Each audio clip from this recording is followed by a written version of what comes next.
തിരുവനന്തപുരം മുൻ DCC president Palode രവിക്കെതിരെ പരാതി. മുതിർന്ന മാധ്യമപ്രവർത്തകൻ ആനാട് ശശിയുടെ ആത്മഹത്യയിൽ പാലോട് രവിയുടെ പങ്ക് അന്വേഷിക്കണമെന്നാണ് പരാതി. കേരള കോൺഗ്രസ് എം സംസ്ഥാന സമിതി അംഗം H. ഹഫീസാണ് ഇത് സംബന്ധിച്ച് പോലീസിന് പരാതി നൽകിയത്. ആനാട് ശശിയുടെ ആത്മഹത്യയിൽ പാലോട് രവിയെ വിശദമായി ചോദ്യം ചെയ്യണമെന്നാണ് പരാതിയിൽ പ്രധാനമായും ആവശ്യപ്പെട്ടിരിക്കുന്നത്. 1.5 കോടിയിൽ അധികമുള്ള നിക്ഷേപത്തുക തിരികെ ലഭിക്കാത്തതിന്റെ മനോവിഷമത്തിലാണ് ആനാട് ശശി ആത്മഹത്യ ചെയ്തത്.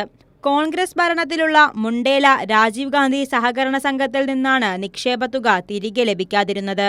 കോൺഗ്രസിന്റെ നേതൃത്വത്തിൽ കോടികളുടെ തട്ടിപ്പാണ് സഹകരണ സംഘത്തിൽ നടന്നത്.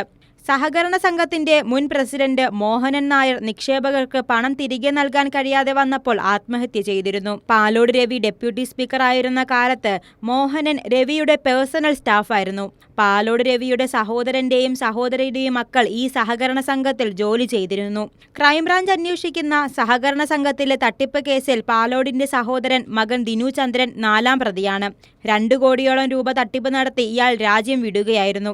ഇക്കാരണങ്ങളൊക്കെ ചൂണ്ടിക്കാട്ടിയാണ് പരാതി നൽകിയിരിക്കുന്നത്. തട്ടിപ്പിനെ കുറിച്ച് പാലോടിന് അറിവുണ്ടാകുമെന്നും പരാതിക്കാരൻ പറയുന്നു. കണ്ടോൺമെന്റ് പോലീസ് സ്റ്റേഷനിലെ അസിസ്റ്റന്റ് കമ്മീഷണർക്കാണ് പരാതി സമർപ്പിച്ചിരിക്കുന്നത്. കൈരളി ന്യൂസ്, തിരുവനന്തപുരം.